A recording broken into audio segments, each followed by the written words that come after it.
I denied my in-laws access to our bank, and they collapsed when they saw what came next. They thought I was just the quiet one.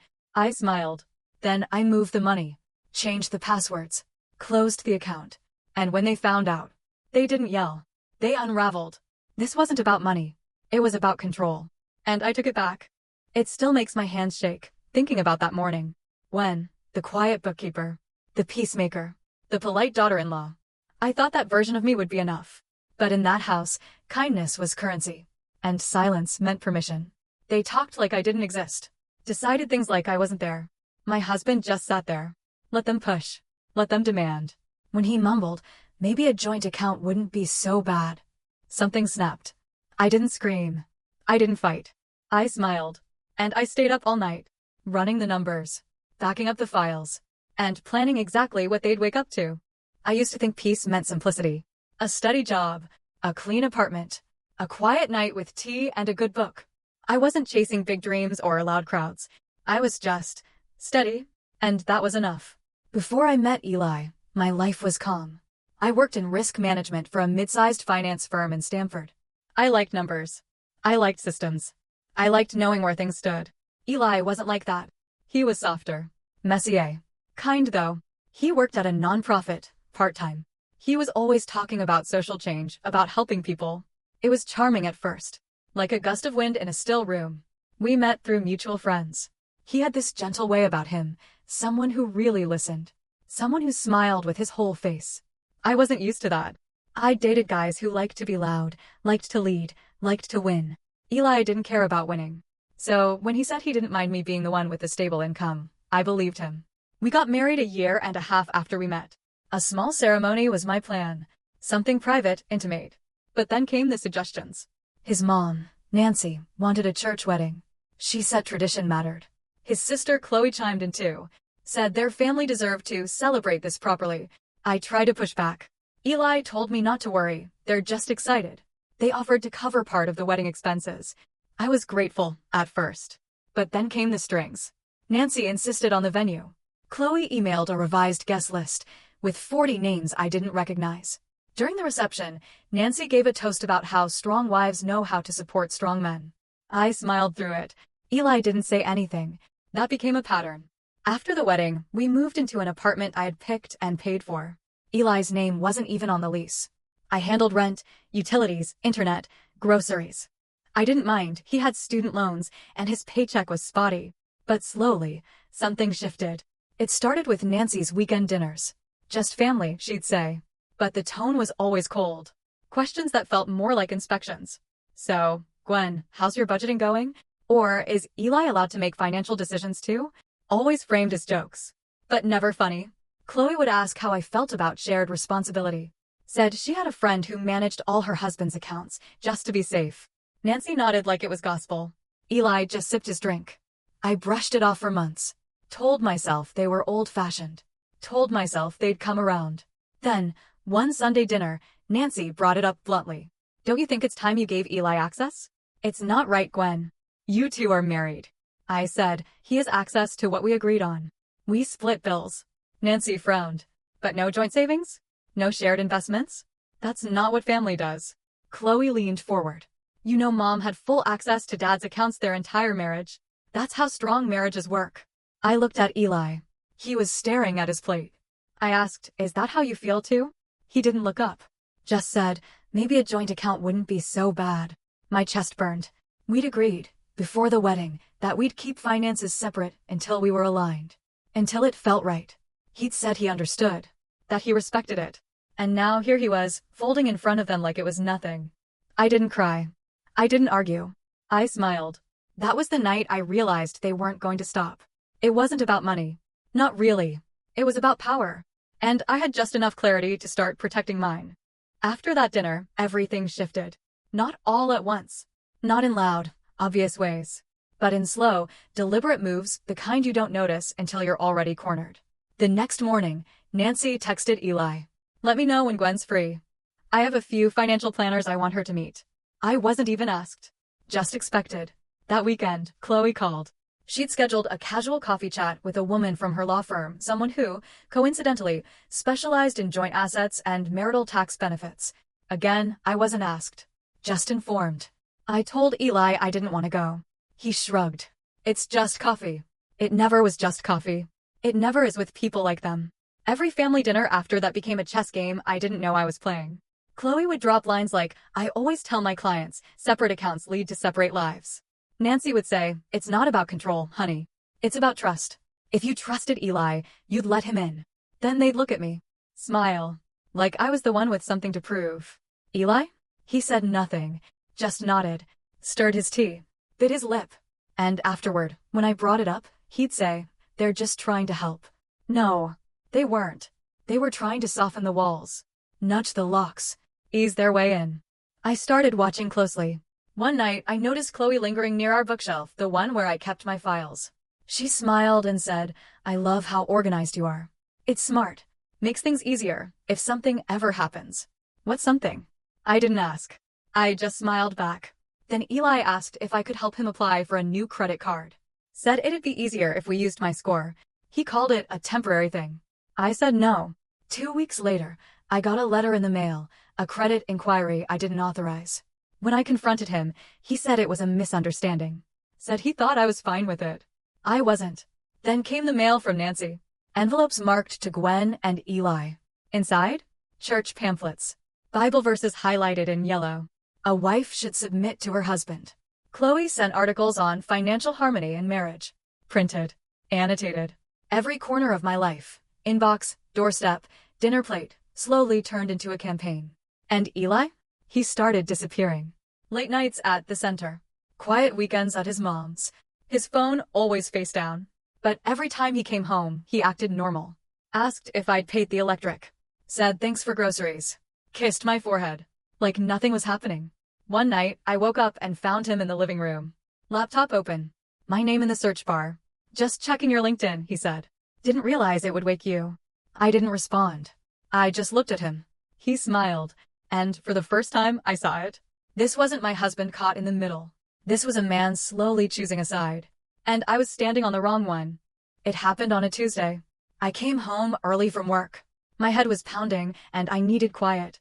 But when I opened the mailbox, there it was, a thick envelope from a credit bureau. My name, my address. Inside, account information I didn't recognize. A credit card I never applied for. Charges I never made. And Eli's name listed as an authorized user. I stood there, holding it like it was on fire. My fingers shook. My chest tightened. When I asked him about it, he blinked like I was overreacting.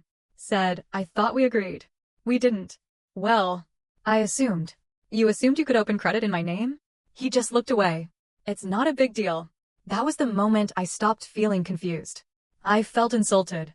I went to my desk and pulled out every file, every account summary, every receipt. I started cross-checking everything. Then I remembered something, an old thread from a year ago. A message I'd ignored. It was from a woman named Sasha. She said she used to be married to Eli. We'd never talked. I thought it was spam. Now I opened it. Hey, I don't want to overstep. But if you're married to Eli, and his mom is Nancy, please be careful. I was in your shoes once. I lost everything. Attached was a screenshot. A bank statement. Her name, wiped clean. Nancy's signature as guardian. She'd been tricked into signing power of attorney. I messaged her. She responded in 5 minutes. We talked for 2 hours. She told me about the same dinners. The same suggestions. The same credit card in her name. Nancy had helped organize her accounts. Chloe had drafted the forms. By the time Sasha realized, her savings were gone. Her credit wrecked. She got out. Barely. And now here I was, in the exact same script. Different cast. Same plot. Except this time, the ending would be different. Because I was still in control. And they didn't know that I knew. That night, I didn't sleep. I didn't cry. I didn't scream. I didn't even wake Eli. I just sat on the couch, wrapped in a blanket, laptop glowing in the dark. My fingers moved on autopilot, checking, cross-referencing, verifying. Every account. Every login. Every digital door I had ever opened. I didn't panic. I prepared. By sunrise, I had a plan. The first thing I did was open a new checking account at a completely different bank under my name only. No shared access. No linked cards. Just me. Next, I moved my direct deposit. HR wasn't surprised. They just said, got it. We'll update that right away. Then I printed out the latest statements from the shared account. I highlighted every transaction I had made: rent, utilities, groceries, student loan payments. Eli's name didn't show up on most of them. After that, I logged into our shared savings. Most of that money was mine. I had built it over time, from bonuses and investment returns. I transferred everything into a private high-yield account. Then I closed the shared credit card. The one I paid off every month. The one he occasionally used for things like takeout and Lyft rides. Gone. I changed all my passwords. Bank, email, utilities, streaming services, even the grocery app. I backed up every file from our shared budget spreadsheet and then deleted his access. I scheduled an appointment with a lawyer. Quietly. Just to talk. Then I called the leasing office. Asked if I could put the lease under my name only. The woman paused. "You're the one who pays, right?" "Yes." "Then it won't be a problem." And just like that, I was done. By 10 a.m., it was all in place. At 10:14, Eli texted. "Hey, something's weird with the bank app. Did it log you out too?" I didn't answer. At 10:32, Nancy called. I let it ring. At 10:36, Chloe sent me an email. "We need to talk, Gwen. This behavior is not how a family works." At 11 o'clock, my lawyer replied to my earlier questions. "Everything you've done is within your rights. You've documented your contributions. Keep everything." That night, Eli came home like nothing had changed. Dropped his keys in the bowl, took off his shoes, walked into the kitchen and asked what was for dinner. I didn't even turn around. Just said, "You should check your email." He paused. I heard the tone in his voice shift. "Is everything okay?" "No," I said. "But it will be." I went to bed early. He didn't. He stayed up in the living room, pacing, whispering on the phone. I heard him say my name. I heard him say, "I don't know what she's thinking." I heard him say, "She's being crazy." And that was the final confirmation. They didn't want partnership. They wanted obedience. The next morning, I woke up and found the kitchen spotless. Breakfast cooked. A handwritten note on the counter. "Let's talk tonight. Please." I tossed it in the trash. Because talking wasn't what they wanted. They wanted me to apologize for closing the door they never had permission to open. They thought I'd fold. They thought I'd back down. But I wasn't angry anymore. I was clear. They'd been playing chess. I'd already flipped the board. 2 days later, a letter arrived at my office. Hand-delivered. No stamp. No return address. Inside was a printed email thread. Between Nancy and Chloe. Subject line: "She's unstable. We need documentation." Attached was a list. Things to gather. Stories to circulate. Examples of erratic behavior, emotional overreactions, even a suggestion to contact my employer anonymously. There was a final line. "If she won't give us access, we'll force her hand another way." I stared at it for a long time. My stomach didn't drop. My heart didn't race. I just felt still. Then, almost on cue, my phone buzzed. An unknown number. A voicemail. It was from Sasha, Eli's ex-wife. "I'm sorry for reaching out again," she said, "but I thought you should know. I found something." We met the next morning. A quiet coffee shop, early. She looked tired. Older than before, but clear-eyed. She slid a folder across the table. Inside, documents Chloe had once sent her years ago. Legal drafts. Account transfers. Copies of joint filings forged. Sasha had tried to confront them back then, but no one listened. And now here they were, trying again. Same tactics. Same lies. New target. That night, I opened Eli's old laptop. The one he used before he upgraded. He'd left it behind months ago, said I could toss it. But something about it felt unfinished. I turned it on. The screen flickered, then booted up. There was a program running in the background. Subtle, buried under layers of system files. I clicked. It was spyware. The kind used for remote access. Screen monitoring. Webcam control. I traced the IP history. One address showed up again and again. A familiar one from Nancy's house. My hands didn't shake. I didn't scream. I closed the laptop, took a photo of the logs, and called my lawyer. She was silent for a moment after I told her. Then she said, "We're not handling this quietly anymore." We filed a cyber stalking report. The next morning, Eli knocked on the door. He still had a spare key. I hadn't changed the lock. That was about to change. He looked pale, tired, hollowed out. "We need to talk," he said. "We can, but not here." I had arranged a neutral space, a mediation office downtown. Private, professional, documented. He agreed. And when we sat across from each other, with lawyers present, he looked at me like he didn't recognize who I'd become. I looked back like I'd never forgotten who I was. Then I slid 2 documents across the table. The spyware logs. The forged email from Nancy and Chloe. He read them. Slowly, eyes wide. "This is real," he whispered. "Yes." He looked at his lawyer. Then at me. "They said you were manipulating me." I shook my head. "No. They were manipulating you." And just like that, I saw it. The break. Not in me. In him. He wasn't just ashamed. He was finally scared of the truth. Good.